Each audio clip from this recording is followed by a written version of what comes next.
Hello everyone, তোমাদের অনেক বহুল আকাঙ্ক্ষিত একটা ক্লাস নিয়ে চলে আসলাম। আমি অন্য যতগুলো ওয়ান শট ক্লাস গিয়েছি আমি দেখি তোমাদের নিচে কমেন্ট যে আপু সাহিত্যের রূপরীতি দেন, সাহিত্যের রূপরীতি কবে দিবেন। তো আজকে ফাইনালি তোমাদের সাহিত্যের রূপরীতি ক্লাস। এটা কিন্তু হচ্ছে একটা প্রবন্ধ সাহিত্যের রূপরীতি, এবং এখানে কিন্তু অনেক ইনফরমেশনস আছে আমাদের সাহিত্যে যে বিভিন্ন শাখাগুলো আছে। কী কী শাখা আছে? ছোট গল্প, উপন্যাস, কবিতা, নাটক, এই যে যেসব শাখাগুলো আছে, প্রবন্ধ, এই যে আমাদের সাহিত্য রীতি একটা প্রবন্ধ ইটসেলফ। তো এই যে বিভিন্ন শাখাগুলো আছে, এই শাখাগুলোর সম্পর্কেই আমরা আজকে জানবো যে এগুলা কোনটা কেমন হয়। আমরা তো এমনিতে মনে করি একটা উপন্যাস পড়ি, বাট আমরা তো ভাবি না যে আচ্ছা এই উপন্যাসটার গঠন কেমন, বা এই যে একটা কবিতা আমি পড়তেছি, এটাকে আমি কবিতা বলতেছি, এটাকে আমি কেন কবিতা বলতেছি, এটা কিন্তু আমি প্রবন্ধও বলতে পারতাম, বা এটাকে আমি ছোট গল্প কেন বলতেছি না, বা একটা ছোট গল্প আর একটা প্রবন্ধের মধ্যে পার্থক্য কী। কবিতা তো বুঝলাম, এই যে দেখতে এরকম, যে কবিতা মনে করে এটা যদি পৃষ্ঠা হয় তাহলে কবিতাটা হচ্ছে দেখতে এমন এমন হয়, ঠিক আছে বুঝলাম এটা কবিতা। তো যেটা হচ্ছে আমার ছোট গল্প, ছোট গল্পও তো এখান থেকে এখান পর্যন্ত লেখা থাকে। আবার যেটা হচ্ছে আমার প্রবন্ধ, প্রবন্ধও তো এখান থেকে এখান পর্যন্ত লেখা থাকে। উপন্যাসও তো পুরো পেজ লেখা থাকে। তাহলে পার্থক্যটা কি, তাই না? তো এই যে সাহিত্যে যে বিভিন্ন শাখার যে ভিন্ন রকমের পরিচয় আছে, এবং এই পরিচয়গুলো কী কী কারণে আছে, এই বিষয়গুলো এবং এগুলোর উদাহরণ কি কি, এগুলো রচনা কারা করেছেন, এগুলো আবিষ্কার কারা করেছেন, এই সব কিছুর সম্পর্কে আজকে আমরা জানবো। তাহলে চলো শুরু করি। আমাদের এখানে একদম সবার আগে কি বলা হয়েছে, আচ্ছা এখানে তো হচ্ছে পাঠ পরিচিতি, আমাদের বইয়ের পাঠ পরিচিতি, তোমরা একটু দেখে নিবা। সবার আগে বলা হয়েছে কবিতার কথা। তাহলে কবিতা কি? কবিতা হচ্ছে ছন্দবদ্ধ ভাষায় যা লিখিত হয় তাকেই আমরা কবিতা বলে থাকি। তাইলে কবিতা হওয়ার একদম প্রাইমারি একটা শর্ত কি? প্রাইমারি একটা শর্ত হচ্ছে এটাকে ছন্দবদ্ধ ভাষায় লেখা হইতে হবে, ঠিক আছে? তাহলে কবিতার প্রধান দুইটা রূপভেদ কি কি? একটা হচ্ছে মহাকাব্য, একটা হচ্ছে গীতি কবিতা। এখন মহাকাব্য কি আর গীতি কবিতা কি? মহাকাব্য হচ্ছে এমন এক ধরনের কবিতা যেটা হচ্ছে যুদ্ধ বিগ্রহের কাহিনী থাকবে এবং অনেক বড় হবে, আকারে অনেক বড় হবে মহাকাব্য, এবং সেখানে কোনো একটা যুদ্ধের ঘটনা বলা হবে। তো আমাদের বাংলা সাহিত্যের প্রথম সার্থক মহাকাব্যের রচয়িতাকে? প্রথম সার্থক মহাকাব্যের রচয়িতা হচ্ছে মাইকেল মধুসূদন দত্ত, এবং তার প্রথম মহাকাব্য কি? প্রথম মহাকাব্য হচ্ছে মেঘনাদ বধ কাব্য। তো আর এখানে আমাদের যে ভারত উপমহাদেশের সবচেয়ে প্রাচীন যে দুইটা হচ্ছে এরকম যুদ্ধের ঘটনা আছে, একটা হচ্ছে রামায়ণ এবং একটা হচ্ছে মহাভারত। এই রামায়ণ মহাভারতের কাহিনী কি কি সেইটা এখানে সংক্ষেপে একটু বলা আছে। এগুলো তোমরা মানে আমি হচ্ছে এখানে যেগুলো একদম ইম্পর্টেন্ট লাইন ওগুলো লাগাই দিছি, কারণ যদি একদম লাইন বাই লাইন পড়াইতে যাই তোমাদেরও দরকার নাই যে কেউ তোমাদের লাইন বাই লাইন পড়াই দিবে, এটা কখনোই দরকার হয় না। তোমরা হচ্ছে নিজেরা রিডিং পড়বা, আর যেগুলো ইম্পর্টেন্ট লাইন, যেগুলো তোমাদের একটু বুঝতে হবে বা যেগুলো একটু বেশি করে মাথায় রাখতে হবে, সেগুলো হচ্ছে আমি তোমাদের মার্ক করে দিছি এবং তোমাদের পড়াও দিচ্ছি, ঠিক আছে? ওকে, তাহলে এখানে কি বলা হয়েছে যে মহাকাব্য হলো অতিশয় দীর্ঘ কাহিনী কবিতা। মহাকাব্যের মূল লক্ষ্য কি? এই যে এটা কিন্তু ইম্পর্টেন্ট, যে মহাকাব্যের মূল লক্ষ্য হচ্ছে গল্প বলা। হ্যাঁ, মহাকাব্যের মূল লক্ষ্য হচ্ছে গল্প বলা, তবে তাকে গদ্যে না লিখে পদ্যে লিখতে হয়। এটাই হচ্ছে পার্থক্য, যে মহাকাব্যের মূল লক্ষ্য গল্প বলা হইলেও এটাকে গদ্যে না লিখে আমরা কিসে লিখবো? পদ্যে। আর কবিতা আরেকটা ধরন আমরা কি দেখছি? কবিতা আরেকটা ধরন হচ্ছে গীতি কবিতা। আর গীতি কবিতা কি? গীতি কবিতা হচ্ছে যে একজন যে কবি তিনি তার মনের অনুভূতিটা হচ্ছে প্রকাশ করবেন। মনের অনুভূতি প্রকাশ করলে সেটাকে আমরা কি বলবো? সেটাকে আমরা বলবো গীতি কবিতা। এখন যেহেতু কেউ তার আর মহাকাব্য কেমন, যে মহাকাব্য হচ্ছে অনেক বড় সাইজের হয়, কিন্তু গীতি কবিতা অতটা বড় হবে না। হ্যাঁ, কিন্তু আবার বড় হইতেও পারে, যেহেতু হচ্ছে কেউ একজন তার মনের অনুভূতিগুলো প্রকাশ করতেছেন, হইতেই পারে তার মনে অনেক অনেক অনুভূতি, তাই সে অনেক বড় করে লিখছে, এজন্য বলছে। কিন্তু ক্ষেত্র বিশেষে যদি দীর্ঘ হয় তাতে অসুবিধে নেই, যদি কবির মনের পূর্ণ অভিব্যক্তি সেখানে প্রকাশিত হয়ে থাকে। যে কবি যদি তার মনের একদম সব অনুভূতি উজাড় করে দিয়ে একটা বিশাল বড় গীতি কবিতা লিখতে পারে, দ্যাট ইজ অলসো ফাইন, যে ঠিক আছে বড় হইতেই পারে, বাট ইন জেনারেল নর্মালি স্বাভাবিকভাবে গীতি কবিতা সংক্ষিপ্ত হওয়ার কথা, দীর্ঘকায় হওয়ার কথা না। বাংলা সাহিত্যে গীতি কবিতার আদি নিদর্শন কি? এটা ইম্পর্টেন্ট, আমরা মনে রাখবো একটু। বাংলা সাহিত্যে গীতি কবিতার আদি নিদর্শন হচ্ছে বৈষ্ণব কবিতা বলে। ওকে, এখন গীতি কবিতাকে আরও কিছু শ্রেণী বিভাজনের অন্তর্ভুক্ত করছে। এখন আমরা না এই রচনাটায়, আমাদের এই সাহিত্যের রূপরীতি রচনাটায় এরকম আরও অনেকগুলো শ্রেণী বিভাজন দেখবো। তো এখন এই শ্রেণী বিভাজনগুলো না অতটা ডিস্টিংক্ট না, মানে এমন না যে যেরকম আমরা বলছি যে আচ্ছা কবিতা দুই ধরনের, মহাকাব্য এবং গীতি কবিতা, এটা কিন্তু একদম এটাই, যে দুইটাই, ঠিক আছে?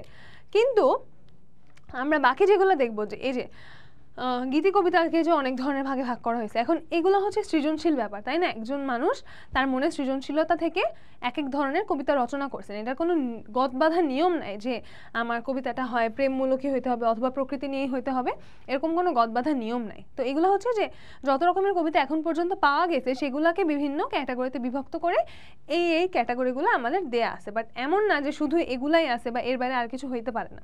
ওকে, তাহলে কি কি আছে? যে ভক্তিমূলক কে কে লিখছেন? রবীন্দ্রনাথ, অতুল প্রসাদ, রামপ্রসাদ, রজনীকান্ত। তারপর হচ্ছে স্বদেশপ্রীতিমূলক, তারপরে স্বদেশপ্রীতিমূলক হচ্ছে কে কে লিখছেন সেগুলা। প্রেমমূলক, প্রকৃতি বিষয়ক, চিন্তামূলক বা দর্শনাশ্রয়ী কবিতা। তারপরে শোকের মানে কোনো একটা শোক গাথা বা কোনো একটা শোক প্রকাশ করার যে কবিতা, শোক আশ্রয় করে লিখিত কবিতা এর সমপর্যায়ভুক্ত। এছাড়া আরও কি কি দুইটা ধারার কথা বলা হয়েছে? এই দুইটা ধারার জনক হচ্ছেন কাজী নজরুল ইসলাম এবং জসিমউদ্দিন। বলো তো তোমরা, না দেখেই বলো যে কাজী নজরুল ইসলাম আর জসিমউদ্দিন কোন দুইটা ধারার জনক? কাজী নজরুল ইসলামকে কি বলা হয় বলো তো? বিদ্রোহী কবি। আর জসিমউদ্দিনকে কি বলা হয়? জসিমউদ্দিনকে বলা হয় হচ্ছে পল্লী কবি, তাই না? তাহলে নজরুলের কবিতায় যে উদ্দীপ্ত কণ্ঠস্বর, উদ্দীপ্তভাবে দেখা মেলে তা পূর্বে বাংলা সাহিত্যে ছিল না। আর জসিমউদ্দিনের নকশি কাঁথার মাঠ ও সজনবাদিয়ার ঘাট জাতীয় কোনো কবিতাও পূর্বে কেউ রচনা করেননি। তাইলে দেখছো তারা দুইজন কিন্তু নিজেরা দুইটা যে কবিতার ধরন বা কবিতার জনরা নিজেরাই রচনা করছেন। কি কি? একজন লিখছেন বিদ্রোহের কবিতা, আর একজন কি লিখছেন? একজন লিখছেন পল্লী কবিতা, মানে পল্লীর প্রকৃতি নিয়ে বা গ্রাম নিয়ে কবিতা লিখছেন। কারণ তারা নিজেরাই হচ্ছে এই দুইটা শ্রেণীর জন্ম দিয়েছেন। তো এরকম মনে করো তোমরা যদি কেউ কবিতা লিখতে চাও, তো তোমরা যদি চাও যে আমি এগুলোর মধ্যে কোনো কিছু নিয়ে লিখবো না, আমি নতুন কিছু একটা নিয়ে লিখবো, তো তখন তুমি সেই নতুন ধারাটা তুমি সৃষ্টি করলা। তো এটা এমন না যে এটা কোনো গদবাঁধা নিয়ম যে এইগুলাই আছে, এগুলোর মধ্যে থেকেই লিখতে হবে।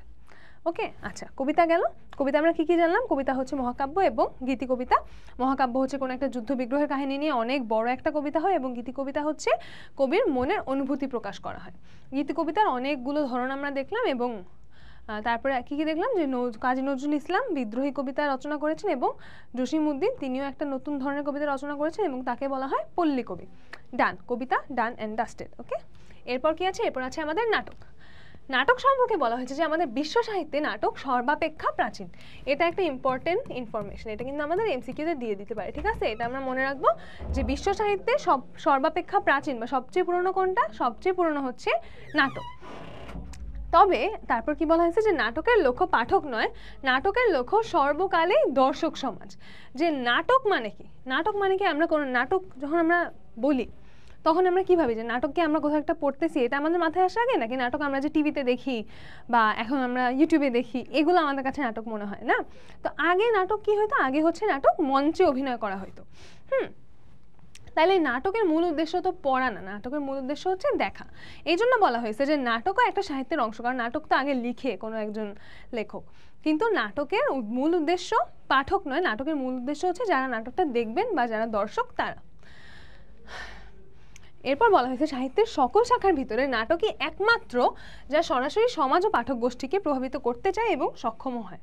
তাহলে সবগুলা শাখার মধ্যে কোন শাখাটা হচ্ছে সবচেয়ে? একটা মাছি উড়াউড়ি করতেছে, এত মেজাজ খারাপ হইতেছে। ব্রেকিং ব্যাডে একটা এপিসোড আছে না, যে ওয়াল্টার হোয়াইট আর জেসি এক এপিসোড ধরে খালি মাছি মারে? আমার আজকে নিজেকে ওই রকম লাগতেছে যে আজকে আমি খালি মাছিই মারবো।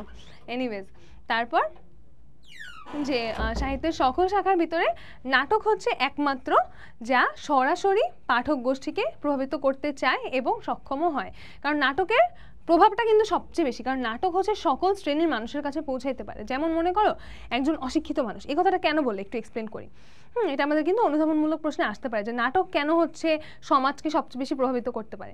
যেমন মনে করেন একজন অশিক্ষিত মানুষ, একজন রিক্সাওয়ালা, তিনি তো বাড়িতে গিয়ে বই পড়বেন না, তাই না? সারাদিন রিক্সা চালায়, তিনি সন্ধ্যাবেলা বাড়িতে গেলেন, গিয়ে কি তিনি কখনো উপন্যাস খুলে বসবেন না। তিনি কি দেখবেন? তিনি দেখবেন নাটক। যে তার বাসায় যদি একটা টিভি থাকে সেটা খুলে বসবেন, বা তিনি একটা চায়ের দোকানে গিয়ে সেখানে একটা নাটক খুলে, মানে সবাই দেখবে একসাথে নাটক দেখতেছে। হ্যাঁ, যে নাটক এমন একটা মাধ্যম যেটা হচ্ছে সর্বস্তরের মানুষের কাছে পৌঁছাইতে পারে, যেটা অন্য মনে করো যে অন্য সাহিত্যের যে মাধ্যমগুলো আছে, উপন্যাস, কবিতা, প্রবন্ধ, এগুলো তো সবাই পড়ে না, তাই না? প্রবন্ধ আমরা নিজেরাই পড়তে চাই না, আমরা কেন পড়বো? আমাদের মানে আমরা এন্টারটেনমেন্টের জন্য বই পড়ি, আমরা যারা বই পড়ি আমরা তো প্রবন্ধ পড়তে চাবো না, তাই না? শখ করে। তো সেরকমই যে নাটক হচ্ছে সর্বস্তরের মানুষের কাছে পৌঁছাইতে পারে। ওকে, বুঝতে পারছি? এরপর কি সংস্কৃত আলংকারিক বৃন্দ নাট্য সাহিত্যকে কাব্য সাহিত্যের মধ্যে গণ্য করেছেন। তাহলে নাট্য সাহিত্যকে কোন সাহিত্যের মধ্যে গণ্য করা হয়েছে? নাট্য সাহিত্যকে কাব্য সাহিত্যের মধ্যে গণ্য করা হয়েছে। ওকে, তারপর কি বলা হয়েছে যে কাব্য দুই ধরনের, দৃশ্য কাব্য এবং শ্রব্য কাব্য। তাহলে কাব্যকে আবার কয় ভাগে ভাগ করা হয়েছে? কাব্যকে দুইটা ভাগে ভাগ করা হয়েছে, দৃশ্য কাব্য এবং শ্রব্য কাব্য, এবং নাটককে দৃশ্য কাব্যের অন্তর্ভুক্ত করা হয়েছে। কেন? কারণ নাটক চোখে দেখা যায়। তাই বলা হয়েছে যে সেহেতু নাটকের অভিনয় মানুষজনকে দর্শন করানো সম্ভবপর না হলে নাট্য রচনার মূল উদ্দেশ্যই ব্যর্থ হয়। তাই যদি আমরা হচ্ছে নাটকের মূল উদ্দেশ্য যেহেতু মানুষকে দেখানো, তাই যদি আমরা একটা নাটক মানুষকে দেখাইতে না পারি তাহলে নাটকের মূল উদ্দেশ্যটাই ব্যর্থ হয়ে যায়। নাটক যদি আমরা শুধু একটা লিখে রেখে দিই তাইলে সেটার উদ্দেশ্যটা পূরণ হইল না। ওকে, তারপর এখানে কি বলা হচ্ছে? নাটক হচ্ছে 5টা অঙ্কে বিভক্ত থাকে। কি কি অঙ্ক? প্রারম্ভ, প্রবাহ, অর্থাৎ প্রারম্ভ মানে একদম শুরু, আমরা যে রচনা লিখতে গিয়ে সূচনা দিই এটা হচ্ছে সেরকম সূচনা। প্রবাহ, তারপর উৎকর্ষ বা ক্লাইম্যাক্স, তারপর প্রবাহ কি যে ঘটনাটা আস্তে আস্তে আগায় যাইতেছে, তারপর কি যে উৎকর্ষ বা ক্লাইম্যাক্স, এই যে মুভিতে দেখো না মারামারি লাগা যায় ওইটা হচ্ছে একটা মনে করো ক্লাইম্যাক্স। তারপর গ্রন্থি মোচন বা পরিণতির দিকে উত্তরণ এবং উপসংহার। তাহলে কি কি? প্রারম্ভ, প্রবাহ, ক্লাইম্যাক্স বা উৎকর্ষ, গ্রন্থি মোচন অর্থাৎ যে পরিণতির দিকে এগিয়ে যাবে বা শেষের দিকে এগিয়ে যাবে, এবং উপসংহার। ওকে, আচ্ছা এরপর আসো, এগুলো কিন্তু আমরা মনে রাখবো যে আমাদের সৃজনশীলে যদি এমন একটা উদ্দীপক দেয় যে উদ্দীপকে হচ্ছে নাটক সম্পর্কে বলা হয়েছে, তারপর আমাদের গ নাম্বারে জিজ্ঞাসা করলো বা ঘ নাম্বারে জিজ্ঞাসা করলো যে উদ্দীপকে হচ্ছে সাহিত্যের কোন শাখাটা সম্পর্কে বলা হয়েছে, তখন যদি আমরা নাটক সম্পর্কে লিখতে যাই তখন যদি আমরা এখানে সুন্দর করে বলে দিই যে অঙ্কগুলা কি কি, তার মানে তোমার যিনি খাতা দেখবেন তিনি কিন্তু বুঝতে পারবেন যে তুমি হচ্ছে বইটা পড়ে আসছো বা নাটক সম্পর্কে তুমি আসলে জানো, তখন তোমাকে মার্ক বেশি দিবে। তাই এই টাইপের যে জিনিসগুলো আছে, পয়েন্ট টাইপের যে ব্যাপারগুলো আছে বা ইনফরমেশন যেগুলো আছে, এগুলো আমরা একটু মনে রাখার ট্রাই করি। যেমন কবিতা কয় প্রকার, তারপরে এই যে নাটকের অঙ্ক কি কি, এগুলো আমরা একটু মনে রাখার ট্রাই করবো। ওকে, আচ্ছা কাহিনীর বিষয়বস্তু পরিণতির দিক থেকে নাটককে প্রধানত ট্র্যাজেডি এবং কমেডি আর প্রহসন এই 3 ভাগে বিভক্ত করা যায়। এর মধ্যে ট্র্যাজেডিকেই সর্বশ্রেষ্ঠ গণ্য করা হয়। তাহলে কোনটাকে সর্বশ্রেষ্ঠ গণ্য করা হয়? দাঁড়াও, পিঙ্ক কালারটা দিলে কেমন লাগে? আচ্ছা ভালোই লাগে। তাইলে সর্বশ্রেষ্ঠ কোনটাকে গণ্য করা হয়? সর্বশ্রেষ্ঠ হিসেবে ট্র্যাজেডিকে গণ্য করা হয়। ঠিক আছে, তারপর কি বলা হয়েছে যে রঙ্গমঞ্চে যে অ্যারিস্টটল হচ্ছে নাটক সম্পর্কে কি বলেছেন? অ্যারিস্টটল নাটক সম্পর্কে বলতে চেয়েছেন যে রঙ্গমঞ্চে নায়ক বা নায়িকার জীবন কাহিনীর দৃশ্য পরম্পরা উপস্থাপনের মাধ্যমে যে নাটক দর্শকের হৃদয়ের ভয় ও করুণা প্রশমিত করে তার মনে করুণ রসের আনন্দ সৃষ্টি করবে সেটা হচ্ছে ট্র্যাজেডি। ট্র্যাজেডি মানে কি? ট্র্যাজেডি মানে হচ্ছে বিয়োগান্তক নাটক বা একটা দুঃখের ব্যাপার হবে। কিন্তু অ্যারিস্টটল এটা সম্পর্কে বলেছেন যে উপস্থাপনাটা এমনভাবে হতে হবে যাতে নায়ক নায়িকার এই দুঃখ কষ্ট এটা দেখে যে তার মনের ভয় ও করুণা প্রশমিত করে, যে নেগেটিভ যে ফিলিংগুলা এগুলাকে প্রশমিত করে, অর্থাৎ এগুলাকে কমায় নিয়ে এসে একটা করুণ রসের আনন্দ সৃষ্টি করবে, যে এটার মধ্যেও একটা আনন্দের অনুভূতি থাকবে, যে তার যে এই যে ভয় করুণা দুঃখ এই যে অনুভূতিগুলো, এই অনুভূতিগুলা কমে এসে বড় করে দখল করে নিবে কি আনন্দের একটা অনুভূতি। মানে এই শিল্পটা এমনভাবে রচনা করতে হবে যাতে এটা দর্শকের মনে এমনভাবে প্রভাব ফেলতে পারে, সেটাকে আমরা বলবো একটা সফল ট্র্যাজেডি নাটক। আর কমেডির বিষয়ে তিনি বলেছেন যে মানব চরিত্রের যে কৌতুকপ্রদ দিক কাউকে পীড়ন করে না, ব্যথা দেয় না, হাস্যরস সৃষ্টি করে, সেটাই হচ্ছে কমেডির উপজীব্য। অর্থাৎ আমরা যে মনে করি যে হ্যাঁ আমরা কাউকে নিয়ে একটা জোক করলাম সেটা খুব ফানি হয়ে গেল সেটাই কমেডি, ব্যাপারটা এমন না। এমন হইতে হবে যেটা হচ্ছে মানব চরিত্রের যেসব কৌতুকপ্রদ দিক আসলেই আছে, যেগুলো আসলে একটু ফানি দিক, কিন্তু এগুলো কাউকে পীড়ন করবে না, কাউকে ব্যথা দিবে না, কাউকে দুঃখ দিবে না, কিন্তু তবুও হাস্যরসের সৃষ্টি করবে, সেটাই হচ্ছে প্রকৃত কমেডি। ওকে, আর এই কৌতুক কোত্থেকে আসে? তাহলে যদি আমরা কাউকে দুঃখ কষ্ট না দিই তাহলে আমরা যোগ পাবো কোত্থেকে পাবো? এই কৌতুকের জন্ম ইচ্ছার সঙ্গে বাস্তব অবস্থার, আকাঙ্ক্ষার সঙ্গে প্রাপ্তিযোগের, উদ্দেশ্যের সঙ্গে উপায়ের বা কথার সঙ্গে কাজের অসঙ্গতির মধ্যে এই কৌতুকের জন্ম। মনে করো যে কেমনে বলি, যে এখানে হচ্ছে যে এই কৌতুকটা কোথা কোথা থেকে আসতে পারে, যে আমাদের জীবনে কিছু যে এমনিতেই কিছু বললে আমরা যে কিছু আয়রনিক ব্যাপার থাকে না, যে আমাদের স্বপ্ন হয়তো একরকম কিন্তু আমাদের পক্ষে ওইটা হচ্ছে কোনোভাবেই সম্ভব না, তো এতই অসম্ভব যে জিনিসটা একসময় ফানি মনে হইতে থাকে। হ্যাঁ, এই যে ইচ্ছার সঙ্গে বাস্তব অবস্থার যে পার্থক্য, আকাঙ্ক্ষার সঙ্গে প্রাপ্তিযোগের যে পার্থক্য, এই যে এইসবের মধ্যে থেকেও হাস্যরসের উদ্দেশ্য সৃষ্টি করা যায় বা হাস্যরসের উৎস খুঁজে পাওয়া যায়। আচ্ছা, তারপর কি বলছে যে শ্রেণীবিন্যাসে বিবেচনায় নাটককেও বহু শ্রেণীতে বিভক্ত করা যায়, যেমন ধ্রুপদী বা ক্লাসিক্যাল নাটক, রোমান্টিক নাটক, কাব্যধর্মী, সামাজিক, চক্রান্তমূলক, ঐতিহাসিক, পৌরাণিক। ওই যেটা বললাম যে এগুলো হচ্ছে এখন পর্যন্ত যে নাটক রচনা হয়েছে সেই অনুযায়ী মোটামুটি কিছু শ্রেণীবিভাগ করা হয়েছে, বাট এমন না যে এই জিনিসগুলাই একদম কনস্ট্যান্ট থাকতেই হবে সবসময়। ওকে, তাইলে আমরা নাটক সম্পর্কে কি জানলাম, যে নাটকের অঙ্ক কত রকমের হয় সেটা জানলাম। তারপরে হচ্ছে নাটককে আবার কাব্য সাহিত্যের মধ্যে স্থান দেওয়া হয়েছে, এবং নাটক হচ্ছে একটা দৃশ্যকাব্য। ঠিক আছে, নাটক হচ্ছে দৃশ্যকাব্য এবং সাহিত্যে সর্বাপেক্ষা প্রাচীন হচ্ছে নাটক। এছাড়া কি জানলাম, যে নাটক দুই ধরনের, কমেডি, ট্র্যাজেডি। কমেডি কীরকম হয়, ট্র্যাজেডি কীরকম হয় সেটা জানলাম। নাটকের শ্রেণীবিভাগ কী হয় সেগুলো আমরা জানলাম। তাহলে আমাদের কবিতা পড়া হলো, নাটক পড়া হলো। নাটক সম্পর্কে আরও আছে, ও আচ্ছা আরও আছে। নাটক কারা কারা রচনা করছেন এবার একটু দেখি আমরা। বাংলা নাটকের ক্ষেত্রে প্রথম যুগান্তকারী প্রতিভা মাইকেল মধুসূদন দত্ত এবং দীনবন্ধু মিত্র। মাইকেল মধুসূদন দত্ত কি লিখেছেন, তিনি ট্র্যাজেডি, কমেডি ও প্রহসন বাংলা ভাষায় সৃষ্টি হয় মাইকেলের লেখনীতে। আর দীনবন্ধু মিত্র কি রচনা করেছেন, দীনবন্ধু মিত্র রচনা করেছেন সামাজিক নাটক। এবং তার সবচেয়ে শ্রেষ্ঠ উদাহরণ কি, তার সবচেয়ে শ্রেষ্ঠ উদাহরণ হচ্ছে তার নীলদর্পণ নাটকটা। এই নীলদর্পণ নাটকটা হচ্ছে যে প্রাচীনকালে না, মানে এই যে ব্রিটিশ শাসনের সময় যে বাঙালিদেরকে দিয়ে নীল চাষ করে তো অন্যায়ভাবে, সেই নীল চাষের চিত্রটা নিয়ে এই নীলদর্পণ নাটকটা রচিত হয়েছে। আচ্ছা, পরবর্তী সময়ে গিরিশচন্দ্র ঘোষ, তারপরে গিরিশচন্দ্র ঘোষ কি একই সাথে নাট্যকার ও অভিনেতা ছিলেন, কি ট্যালেন্টেড লোক, একই সাথে নাট্যকার এবং অভিনেতা ছিলেন। তিনি কি রচনা করেন, তিনি পৌরাণিক নাটক, ঐতিহাসিক নাটক, সামাজিক নাটক। দেখো, পৌরাণিক নাটক কি ছিল, জনা, বুদ্ধদেব। ঐতিহাসিক নাটক কি, কালাপাহাড়। সামাজিক নাটক কি, প্রফুল্ল। এগুলো আমরা একটু মনে রাখবো, এগুলো কিন্তু এমসিকিউতে আসতে পারে, যে নিচের কোনটা সামাজিক নাটক বা হচ্ছে কালাপাহাড় কি ধরনের নাটক, এরকম কিন্তু আসতে পারে। ওকে, আচ্ছা, এরপরে কে ছিলেন, এরপরে দ্বিজেন্দ্রলাল রায়, ঐতিহাসিক নাটক, চন্দ্রগুপ্ত এবং শাহজাহান। আর তারপরে আবির্ভাব হন রবীন্দ্রনাথ, যিনি বাংলা নাটকেরও মোড় ঘুরিয়ে দেন। তাহলে বাংলা নাটকের মোড় ঘুরিয়ে দেন কে, বাংলা নাটকের মোড় ঘুরিয়ে দেন রবীন্দ্রনাথ। তিনি কিসে মোড় ঘুরিয়ে দেন, নানা দিকে মোড় ঘুরিয়ে দেন। যে বাংলা নাটক যে একটা স্পেসিফিক স্ট্রিমে যাচ্ছিল, যে একই ধরনের নাটক রচিত না হয়, যাতে অনেক ধরনের নাটক রচিত হয়, এরকম তিনি অনেক ধরনের নাটক রচিত করেছেন। তার নাটক কি, রক্তকরবী, ডাকঘর, অরূপরতন প্রতীকধর্মী নাটক হিসেবে বাংলা সাহিত্যে কালজয়ী হয়ে রয়েছে। তাহলে নাটক সম্পর্কে আমরা জানলাম। এবার আমরা কি জানবো, ছোট গল্প সম্পর্কে। আচ্ছা, ছোট গল্প সম্পর্কে আমি না বলে এখানেই চলে যাই সরাসরি। তাহলে রবীন্দ্রনাথ একটা কবিতা লিখছেন, সেই কবিতায় হচ্ছে ছোট গল্প সম্পর্কে একদম পারফেক্ট একটা বর্ণনা দেওয়া আছে। কি বর্ণনা, ছোট প্রাণ, ছোট ব্যথা, ছোট ছোট দুঃখ কথা, নিতান্তই সহজ সরল। যে ছোট ছোট কথা, যে আমাদের জীবনে অনেক বড় কোনো গল্প থাকবে না, আমাদের জীবনে যে ছোট ছোট অংশগুলা, সেগুলাই সহজ সরল ভাষায় উপস্থাপিত হবে। সহস্র বিস্মৃতি রাশি প্রত্যহ যেতেছে ভাসি, তারই দু চারিটি অশ্রুজল। যে আমাদের যে প্রতিদিনের হাজারটা স্মৃতি ভেসে যাচ্ছে, তার মধ্যে দুই একটা একটু আমরা এক্সট্র্যাক্ট করে এনে সাহিত্যে ফুটায় তুলব। নাহি বর্ণনার ছটা, ঘটনার ঘন ঘটা, নাহি তত্ত্ব, নাহি উপদেশ। যে এখানে তেমন কোনো বর্ণনা থাকবে না, বা অনেক বেশি ঘটনাও থাকবে না, বা কোনো তত্ত্ব বা উপদেশেরও বাহুল্য থাকবে না। সাঙ্গ করে মনে হবে, অন্তরে অতৃপ্তি রবে, শেষ হয়ে হইল না শেষ। যে আমরা যখন, এটা হচ্ছে সবচেয়ে ইম্পর্টেন্ট লাইন অ্যাবাউট ছোট গল্প, যে সাঙ্গ করে মনে হবে, শেষ করে মনে হবে যে আমার অন্তরে একটা অতৃপ্তি রয়ে গেল, যে এরপরে কি হবে, এরপরে কি হইতো, শেষ হয়েও হইল না শেষ। যে গল্পটা শেষ হয়ে যাবে কিন্তু শেষ হবে না। কিভাবে শেষ হবে না, যে তোমার মনের মধ্যে এটার একটা এফেক্ট থেকে যাবে, এটা তোমার মনের মধ্যে এটা একটা প্রভাব থেকে যাবে, তুমি এটা নিয়ে ভাবতে থাকবা।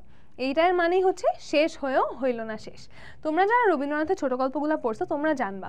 তোমরা কেউ গল্পগুচ্ছ কি পড়ছো, গল্পগুচ্ছ? আমি যখন ক্লাস 8-এ JSC পরীক্ষা শেষে এত মোটা একটা বই, আমি ওই 1 মাসের যে ছুটি থাকে, 1 মাসের ছুটিতে আমি পুরো গল্পগুচ্ছ পড়ে শেষ করছি। এবং আসলে মানে এখানে উনি যে বর্ণনাটা লিখছেন একদম পারফেক্টলি ফিট করে তার ছোট গল্প, তিনি যেগুলো লিখছেন, যে শেষ হয়েও হইল না শেষ। আমরা শুভা পড়ছি না, শুভার লাস্টে কি হয়, শুভার লাস্টে কি বলে যে শুভার কি প্রতাপের সাথে মিল হইলো, নাকি শুভা হচ্ছে শহরে চলে গেল, নাকি শুভার বিয়ে হয়ে গেল, এগুলো কিন্তু কিছু বলে না, তাই না? আমাদেরকে শুভার সম্পর্কে বলে, শুভার জীবন সম্পর্কে বলে, কিন্তু এর পরিণতি বলে না। তাই আমাদের অন্তরের মধ্যে একটা অতৃপ্তি থেকে যায়, আমাদের মধ্যে একটা জানার আকাঙ্ক্ষা থেকে যায় যে এরপর কি হইলো, এরপর কি হইলো, কিন্তু আমরা এটা জানতে পারি না। এটাই ছোট গল্পের মূল বৈশিষ্ট্য।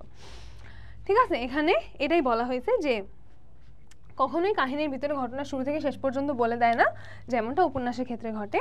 আর ছোট গল্প হচ্ছে বাংলা সাহিত্যের সবচেয়ে ছোট সদস্য, অর্থাৎ সর্বকনিষ্ঠ, সবচেয়ে ইয়াং, সবচেয়ে নতুন একজন সদস্য। তাইলে ছোট গল্পের এই শব্দটা ব্যবহার 40-50 বছরের বেশি নয়, এবং এই যে সবচেয়ে সর্বকনিষ্ঠ, এটা তো বলেই ফেললাম। আচ্ছা, এরপরে আমরা দেখব যে ছোট গল্প সম্পর্কে মার্কিন সাহিত্যিকরা কি বলেছেন। এডগার অ্যালান পোকে হচ্ছে ছোট গল্পের জনক মনে করা হয়, যে ইংরেজি সাহিত্যে ছোট গল্পের জনককে, ইংরেজি সাহিত্যে ছোট গল্পের জনক হচ্ছে এডগার অ্যালান পো। তো তিনি বলেছেন যে আধ ঘন্টা থেকে 2-1 ঘন্টার মধ্যে পড়ে ওঠা যায় এমন কাহিনী হচ্ছে ছোট গল্প। তাহলে তিনি কি বলছেন, যে আধা ঘন্টা থেকে 2-1 ঘন্টার মধ্যে পড়ে ফেলা যায়। এটা কে বলছেন? এটা বলছেন হচ্ছে এডগার অ্যালান পো। ওকে, আরেকজন এইচ.জি. ওয়েস কি বলেছেন, যে ছোট গল্প কেমন হইতে হবে, 10 থেকে 50 মিনিটের মধ্যে। একজন বলছে আধা ঘন্টা থেকে 2-1 ঘন্টা, একজন বলছে 10 থেকে 50 মিনিটের মধ্যে পড়ে ফেলা যায়। এই যে পোকে ছোট গল্পের জনক বলা হয়, এটা তো বললাম। এবং তিনি লিখেছেন, in the whole composition there should be no word written of which the tendency, direct or indirect, is not to the one pre-established design. এর অর্থ হচ্ছে যে এরকম বোঝানো হয়েছে যে পুরা যে ছোট গল্পটা থাকবে ওখানে এমন কোনো শব্দ লেখা থাকবে না যেটা হচ্ছে প্রি এস্টাবলিশড ডিজাইনটাকে ফলো করবে না। অর্থাৎ কি বলছে, যে আমি যখন একটা ছোট গল্প লিখবো, আমি এমনি ডায়েরি লেখার মতো করে একটা ছোট গল্প লেখা শুরু করলাম, ব্যাপারটা এভাবে হবে না। যে আমার ছোট গল্পের একটা ডিজাইন থাকতে হবে, বা আমার বাড়ি তৈরি করার সময় যে খুঁটি বসাই না, পিলার বসাই না, এরকম একটা পিলার বা একটা বেসিক স্ট্রাকচার থাকতে হবে আমার মাথার মধ্যে। এবং আমি যে গল্পটা লিখবো সেখানে এমন একটা ওয়ার্ডও থাকা যাবে না যেটা আমার এই প্রি এস্টাবলিশ ডিজাইনকে ফলো করে না, অর্থাৎ এর বাইরে চলে যায়, যে কোনো অপ্রাসঙ্গিক কথা থাকবে না। এখানে মূলত এটা বোঝানো হয়েছে যে অপ্রাসঙ্গিক কথা থাকবে না। দেখছি এটা আমার জ্যাকেটের সাথে ম্যাচিং।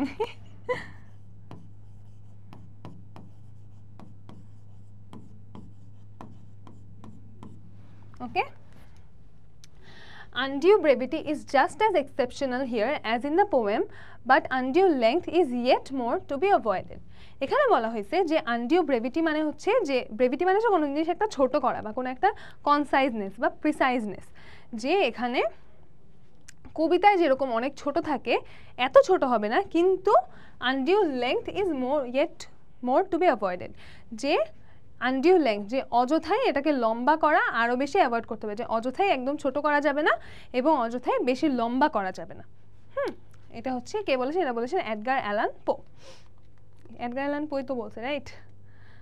হ্যাঁ, তিনিই বলছেন। আচ্ছা, তারপরে কি বলছে, যে আরেকজন শ্রীশচন্দ্র দাস কি বলেছেন, যে আসল কথা এই যে ছোট গল্প আকারে ছোট হইবে বলিয়া ইহাতে জীবনের পূর্ণাবয়ব আলোচনা থাকিতে পারে না।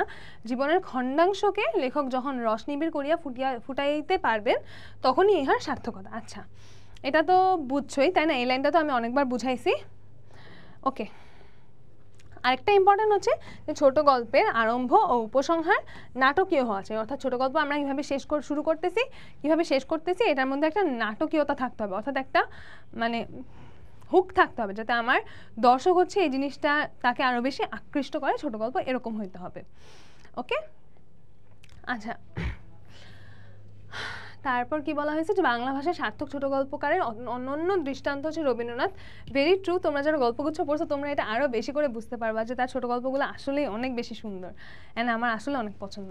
তারপরে এখানে ছোট গল্পেরও কিছু শ্রেণীবিভাগ বলা হয়েছে, প্রেম বিষয়ক, সামাজিক, প্রকৃতি, মানুষ, অতি প্রাকৃতিক, তো এরকম অনেকগুলা ভাগে ভাগ করা হয়েছে। আচ্ছা, তারপর বলছে যে বাংলা ভাষায় উপরোক্ত সবকটি শ্রেণীর গল্পই বাঙালি লেখকবৃন্দ লিখে গিয়েছেন এবং এখনও লিখছেন। এটা আমাদের জন্য আনন্দের বিষয়, গর্বের বিষয়।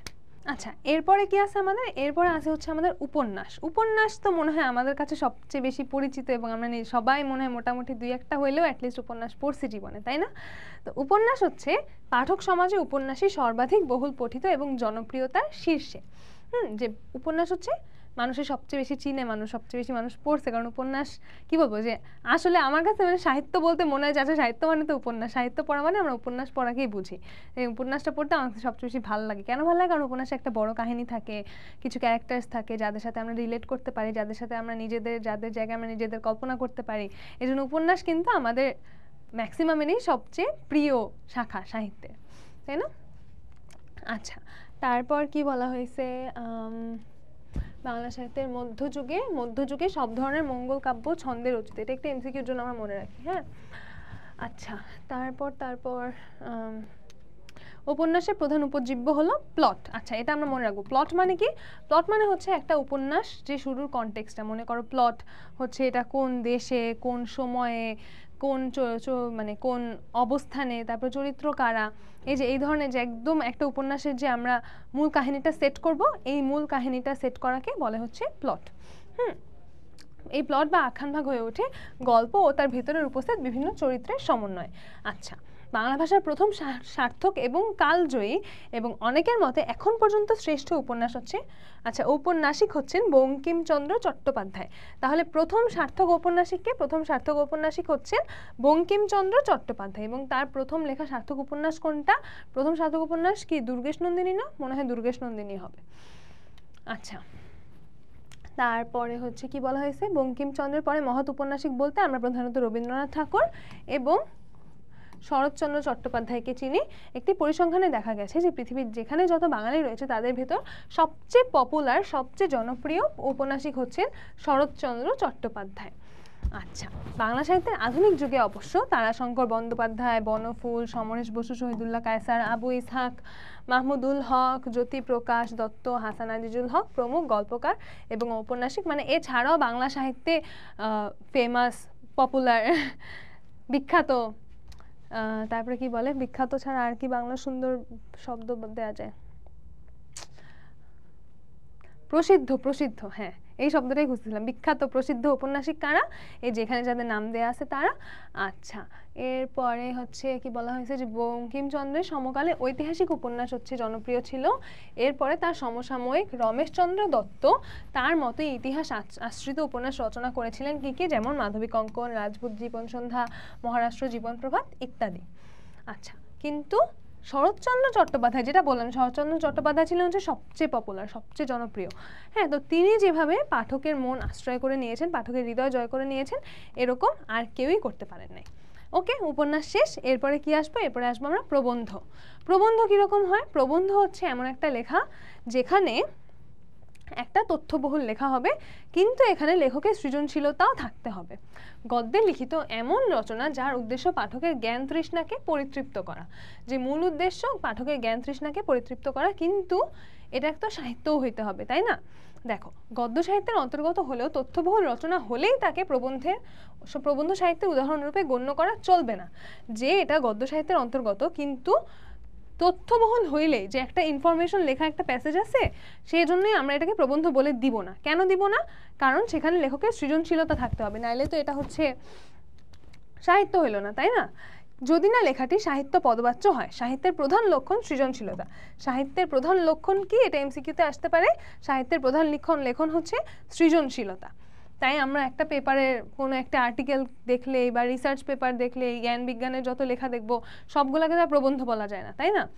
এই যে, তাহলে তো জ্ঞান বিজ্ঞান সংক্রান্ত সকল রচনায় প্রবন্ধ সাহিত্য বলে গণ্য হতে পারতো, কিন্তু তা কেন হয় না? তা হয় না কারণ ওগুলো হচ্ছে সব তথ্যবহুল লেখা হয়, কিন্তু সৃজনশীল লেখা নাও হইতে পারে। মনে রাখা প্রয়োজন, সাহিত্যের যা চিরন্তন উদ্দেশ্য সৌন্দর্য সৃষ্টি ও আনন্দদান, প্রবন্ধের সেই একই উদ্দেশ্য। অর্থাৎ প্রবন্ধ কিন্তু সাহিত্যের একটা শাখা, প্রবন্ধ কিন্তু সাহিত্য থেকে আলাদা, সাহিত্য থেকে স্বতন্ত্র কিছু না। তাই সাহিত্যের যে মূল উদ্দেশ্য সৌন্দর্য সৃষ্টি এবং আনন্দদান, প্রবন্ধের মূল উদ্দেশ্যও কিন্তু সেই একই। আচ্ছা, তারপর প্রবন্ধকে আমরা দুইটা মুখ্য শ্রেণীভাগে ভাগ করতে পারি। একটা হচ্ছে তন্ময় প্রবন্ধ, একটা হচ্ছে মন্ময় প্রবন্ধ। তন্ময় প্রবন্ধ কি? অবজেক্টিভ, অর্থাৎ তন্ময় প্রবন্ধের মূল যে উপজীব্যটা থাকবে সেটা কোনো একটা তথ্যকে ঘিরে থাকবে, এবং মন্ময় প্রবন্ধ হচ্ছে সাবজেক্টিভ, অর্থাৎ লেখক তার নিজের মন, তার নিজের হৃদয় থেকে, তার নিজের চিন্তা থেকে মন্ময় প্রবন্ধ লিখে থাকেন। অর্থাৎ মন্ময় প্রবন্ধে হৃদয় প্রাধান্য পায় এবং তন্ময় প্রবন্ধে জ্ঞান প্রাধান্য পায়। যে বিষয়বস্তুর প্রাধান্য স্বীকার করে যে সকল বস্তুনিষ্ঠ প্রবন্ধ লিখিত হয় সেগুলো হচ্ছে তন্ময় বা বস্তুনিষ্ঠ প্রবন্ধ। এই ধরনের প্রবন্ধ কোনো সুনির্দিষ্ট সুচিন্তিত চৌহদ্দি মানে কি? চৌহদ্দি মানে একটা লিমিট বা সীমারেখার মধ্যে আদি মধ্য ও অন্ত সমন্বিত চিন্তা প্রধান সৃষ্টি। এখানে লেখকের পাণ্ডিত্য, বুদ্ধি ও জ্ঞানের পরিচয় মুখ্য হয়ে দেখা দেয়। তাহলে তন্ময় প্রবন্ধ কি? তন্ময় প্রবন্ধ হচ্ছে একটা বস্তুনিষ্ঠ প্রবন্ধ, এটার একটা লিমিটেশন থাকবে। আরেক শ্রেণীর রচনাও সম্ভব যেখানে লেখকের মেধাশক্তি অপেক্ষা ব্যক্তি হৃদয় হচ্ছে প্রধান হয়ে ওঠে। হ্যাঁ, হৃদয়টা হচ্ছে প্রধান হয়ে ওঠে, এগুলোকে বলা হচ্ছে মন্ময় প্রবন্ধ। রবীন্দ্রনাথের অধিকাংশ প্রবন্ধ কি? রবীন্দ্রনাথের অধিকাংশ প্রবন্ধ হচ্ছে মন্ময় প্রবন্ধ। আচ্ছা, তারপরে এখানে কি বলেছে যে ফরাসি ভাষায় বেল লেত্রে এমন হওয়া উচিত না, বেল লেত্রে।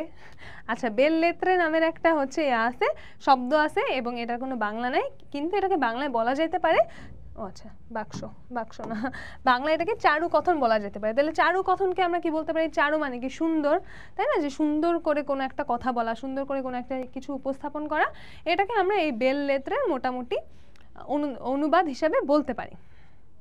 আচ্ছা, তারপর কি বলেছে যে রবীন্দ্রনাথের বিচিত্র প্রবন্ধ বইটির সকল রচনাই এ জাতীয় মন্ময় প্রবন্ধের পর্যায়ভুক্ত। অনেকে এই ধরনের লেখাকে ব্যক্তিগত প্রবন্ধ বলারও পক্ষপাতী। আচ্ছা, তারপরে আর কি বলা হয়েছে? আচ্ছা, বলা হয়েছে যে অনেকে হচ্ছে এই রম্য রচনা বলে থাকে এই বেললেই বা বেললেত্রকে, বাট এটা হচ্ছে রম্য রচনার এক জাতীয় লেখা না। কেননা রম্য রচনা শব্দদ্বয়ের ভিতরে রম্যর মধ্যে এমন ইঙ্গিত রয়ে যায় যে লেখাটি সিরিয়াস বা গুরুগম্ভীর বিষয় নিয়ে নয়, কিন্তু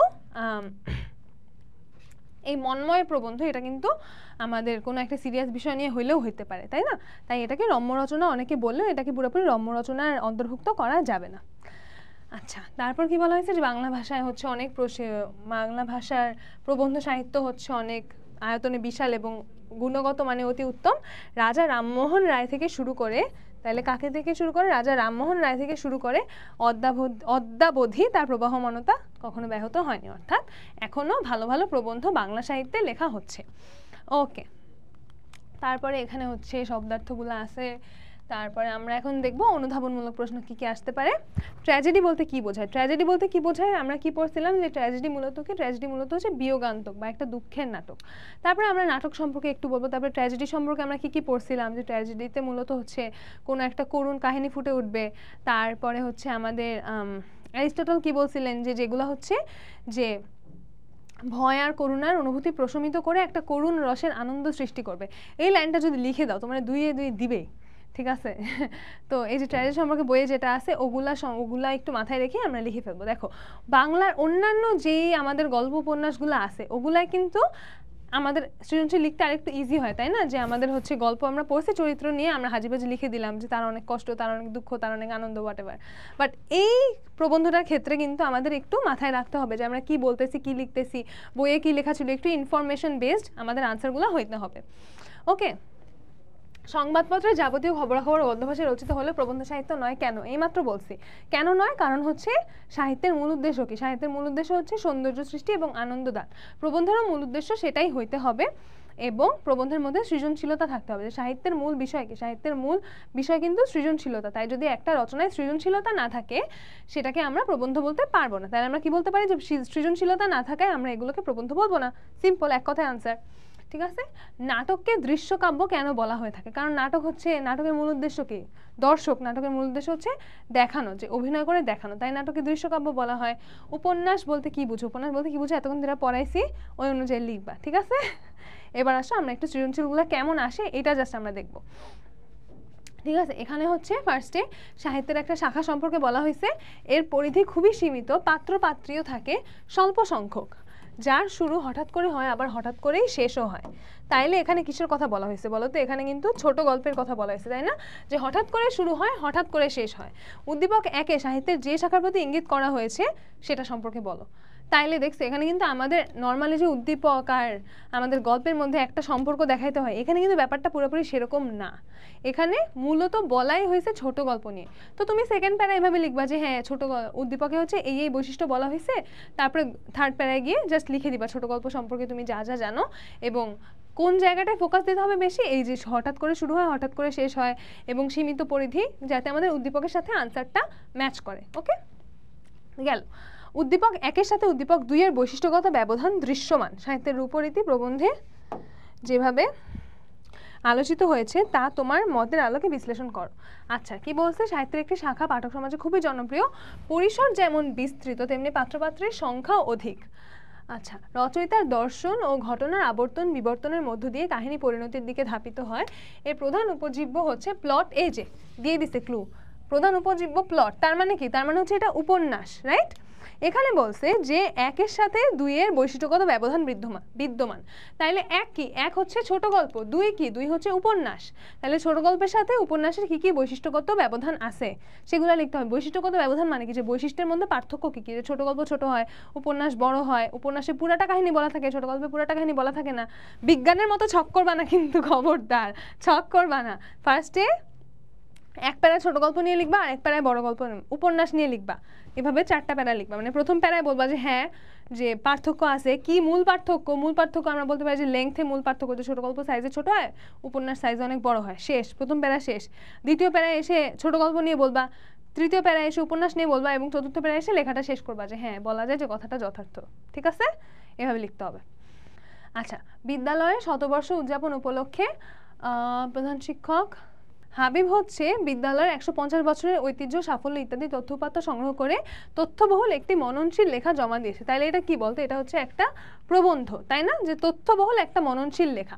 আর মুস্তাফিজ হচ্ছে মুক্তিযোদ্ধা দাদার জীবনের খণ্ড গল্প নিয়ে একটি ব্যঞ্জনাময় সরস লেখা জমা দিয়েছে। সম্পাদক হিসেবে লেখাটি পড়ে আমার হৃদয়ে অতৃপ্তির সৃষ্টি হয়েছে। দেখছো, একটা ক্লু, একদম সলিড ক্লু কিন্তু দিয়েই দেয় যাতে আমরা চিনতে পারি। অতৃপ্তির সৃষ্টি হয় কি পড়ে? অতৃপ্তির সৃষ্টি হয় হচ্ছে ছোট গল্প পড়ে, তাই না? তাইলে হাবিব কি লিখছে? হাবিব লিখছে হচ্ছে একটা মন্ময় প্রবন্ধ।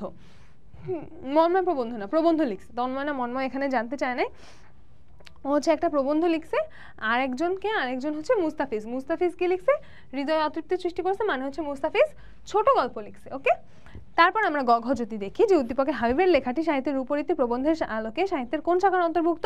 প্রবন্ধের অন্তর্ভুক্ত। এবার আমরা প্রবন্ধ নিয়ে লিখবো। ডান।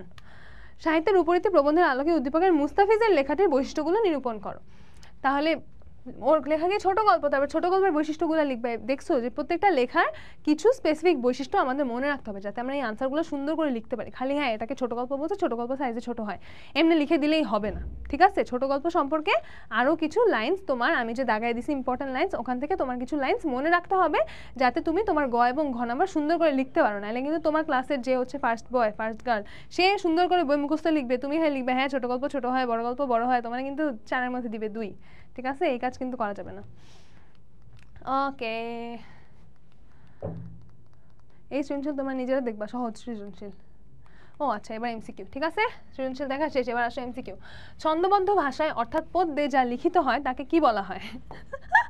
এত সহজ প্রশ্ন। পদ্যে কি লেখা হয়? পদ্যে তো কবিতায় লেখা হবে, তাই না? আর কি লেখা হবে? কোনটি সর্বাপেক্ষা প্রাচীন? সবচেয়ে বুড়াকে? সবচেয়ে বুড়া হচ্ছে নাটক। সবচেয়ে জোয়ানকে? সবচেয়ে জোয়ান হচ্ছে ছোট গল্প। মনে থাকে যেন। ছোট গল্পের অনুপ্রেরণা এসেছে কোন সাহিত্য থেকে? পাশ্চাত্য সাহিত্য থেকে, ইংরেজি সাহিত্য থেকে। বাঙালি পাঠক সমাজকে লেখায় মন্ত্রমুগ্ধ করে জয় করেছেন কে? মন্ত্রমুগ্ধ করে জয় করেছেন শরৎচন্দ্র চট্টোপাধ্যায়। তিনি হচ্ছে সবচেয়ে পপুলার ঔপন্যাসিক। সাহিত্যের রূপরীতি প্রবন্ধের উপন্যাস সম্পর্কে নিচের কোন মন্তব্যটি যথার্থ? উপন্যাস সম্পর্কে কি? নাতি দীর্ঘ, নো ওয়ে। নাতি দীর্ঘ তো না, অনেক দীর্ঘ হবে। খণ্ডাংশের রস নিবে না, খণ্ডাংশ না। বিচিত্র চরিত্রের সমন্বয়ে গদ্যে লিখিত দীর্ঘ গল্প হচ্ছে উপন্যাস। ওকে, নাটক সচরাচর কয়টা অঙ্গে বিভক্ত থাকে? মনে আছে কয়টা অঙ্গ? আমি কিন্তু বলছিলাম প্রারম্ভ, তারপরে হচ্ছে প্রবাহ, ক্লাইম্যাক্স, তারপরে হচ্ছে ওই যে এন্ডিং এর দিকে আগায় যায়, নামটা ভুলে গেছি, আর লাস্টে হচ্ছে উপসংহার। তাইলে 5টা অঙ্ক।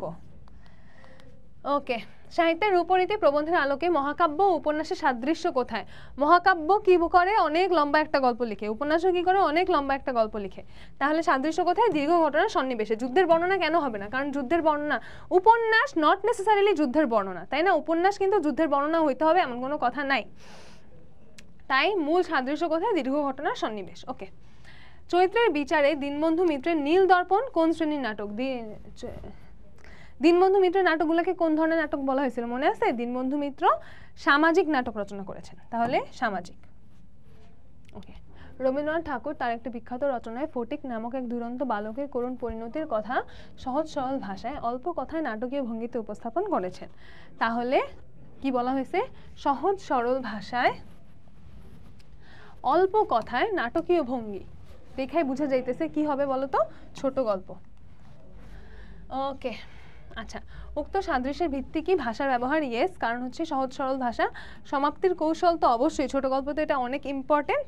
এবং চরিত্র সন্নিবেশ, যে অনেক বেশি চরিত্র থাকবে না, একটা বা দুইটা মূল চরিত্র থাকবে, এই দিক থেকেও মিল আছে। তাহলে 1, 2 ও 3। মন্ময় প্রবন্ধে লেখকের কোনটি প্রধান হয়ে ওঠে? তন্ময় প্রবন্ধে পাণ্ডিত্য প্রধান, মন্ময় প্রবন্ধে দেখো নামেই কিন্তু আছে মন, তাই না? হৃদয়, মন বা হৃদয়, ব্যক্তি হৃদয়। ওকে, সাহিত্যের কোন রূপের মূল লক্ষ্য? গল্প বলা। কোন রূপের মূল লক্ষ্য? গল্প বলা। মনে আছে মহাকাব্যের মূল লক্ষ্য ছিল হচ্ছে গল্প বলা। আচ্ছা, মহাকাব্যের মূল লক্ষ্য কি? ও আচ্ছা, এগেন গল্প বলা। সাহিত্য সন্দর্শন বইটির লেখককে? সাহিত্য সন্দর্শন বইটার লেখক হচ্ছে শ্রীশচন্দ্র দাস। এটা সম্ভবত আমাদের শব্দার্থ থেকে দেওয়া হয়েছে, তোমরা একটু মনে রাখবে, এটা কিন্তু বোর্ডের কোয়েশ্চেন, সিলেট বোর্ড 2020। আমি 2020 সালে এসএসসি পরীক্ষা দিছি তোমাদের মতো। আচ্ছা, কিন্তু সিলেট বোর্ডে দিই নাই, ঢাকা বোর্ডে দিছি। অন্তরে অতৃপ্তি রবে, সাঙ্গ করি মনে হবে, শেষ হয়েও হইল না শেষ। পুরা প্রশ্ন আমি পড়বই না, আনসার ছোট গল্পই হবে। আচ্ছা, যদি এমন হয় যে এটা কোন শাখার বৈশিষ্ট্য না, তখন কিন্তু ধরাটা খাইতাম, ঠিক আছে? প্রশ্ন পড়বা, আই ডোন্ট রেকমেন্ড প্রশ্ন না পড়া, প্রশ্ন অবশ্যই পড়বা, পুরাটা পড়বা, সবগুলো অপশন পড়বা, এরপরে আনসার দাগাবা। মঙ্গল কাব্য কোন যুগের সাহিত্যের নিদর্শন? এটা আমি দাগাই দিছিলাম, মনে আছে? মঙ্গল কাব্য মধ্যযুগের সাহিত্যের নিদর্শন। সাহিত্যের প্রধান লক্ষণ কোনটি? একদম ইজি, সাহিত্যের প্রধান লক্ষণ হচ্ছে সৃজনশীলতা, এটাও বইয়ে আছে, আমি দাগাইছি, পড়াইছি। সাহিত্যের কোন রূপটি লেখকের নিজস্ব মত, পদ, যুক্তি, বুদ্ধিকে কেন্দ্র করে লিখিত হয়? নিজস্ব মত, পদ, যুক্তি, বুদ্ধি হচ্ছে প্রবন্ধ। অতৃপ্তি, আল্লাহ, এই সাহিত্যের রূপনীতির এমসিকিউ গুলা কি ইজি দেখছো? যে তোমরা এটা কঠিন কেন বলো ভাই? যেগুলাই হচ্ছে হ্যাঁ এখানে কি বোঝানো হয়েছে, কোন অনুভূতি প্রকাশ পাইছে, ওগুলাই না কঠিন, এটাই তো সব একদম কাট কাট কাট কাট করে দাগানো যাইতেছে, এত ইজি। আচ্ছা, প্রথম সার্থক উপন্যাস কি? প্রথম সার্থক উপন্যাস হচ্ছে দুর্গেশ নন্দিনী, মনে রাখবা সবাই, দুর্গেশ নন্দিনী, ঠিক আছে? আরে শেষ হইল না শেষ, আর পারবো না, শেষ হইল না শেষ। নাটকের প্রাণ কোনটা? নাটকের প্রাণ হচ্ছে সংলাপ। সংলাপ ছাড়া কি নাটক হবে? যে নাটক করতে দাঁড়াইছে মঞ্চে, চুপ করে দাঁড়ায় আছে, তাহলে কি নাটক হবে? হবে না, সংলাপ দিতে হবে। ওকে, সীমার মাঝে অসীম সাহিত্যের কোন রূপের সাথে বেশি সঙ্গতিপূর্ণ? এটাও ছোট গল্প, যে সীমার মধ্যে অসীম অনুভূতি থাকবে, যে আমার লেখার দৈর্ঘ্য হবে সীমিত কিন্তু অনুভূতির দৈর্ঘ্য হবে অসীম, ঠিক আছে? ওকে, নাটক কয়টা পর্ব? Easy PG. ও শেষ, দেখছো? আল্লাহ, আমার না মনে হইতেছিল যে আচ্ছা এটা মনে হয় তোমাদের কাছে একটু কঠিন লাগে, এটা মনে হয় কঠিন, এখন পরে গিয়ে দেখলাম জিনিসটা একদম পানি ভাত, জাস্ট শুরুর জিনিসগুলো একটু বুঝে বুঝে পড়লে আর কিচ্ছুই নাই, ঠিক আছে? তো আশা করি তোমাদের এটার এমসিকিউ তো একদম ইজি, এমসিকিউ যার ভুল হবে তারে আমি ধরে মারবো। এটার এমসিকিউর মতো সহজ এমসিকিউ বাংলার আর কোথাও নাই, ঠিক আছে? কারণ এখানে কোনো কি বোঝানো হয়েছে, কোন অনুভূতি, এসব কোনো কনফিউজিং এমসিকিউ নাই, সব একদম ইজি ইজি এমসিকিউ। আর সৃজনশীলগুলো একদম ইজি, যে তোমার কষ্ট করে কোনো যথার্থ নাকি যথার্থ না খুঁজে বের করা লাগে না। তো একদম সহজ একটা গল্প প্রবন্ধ আজকে পড়লাম, আশা করি এটা নিয়ে তোমাদের আর কোনো প্রবলেম থাকবে না। তাহলে দেখা হচ্ছে নেক্সট ক্লাসে, টাটা।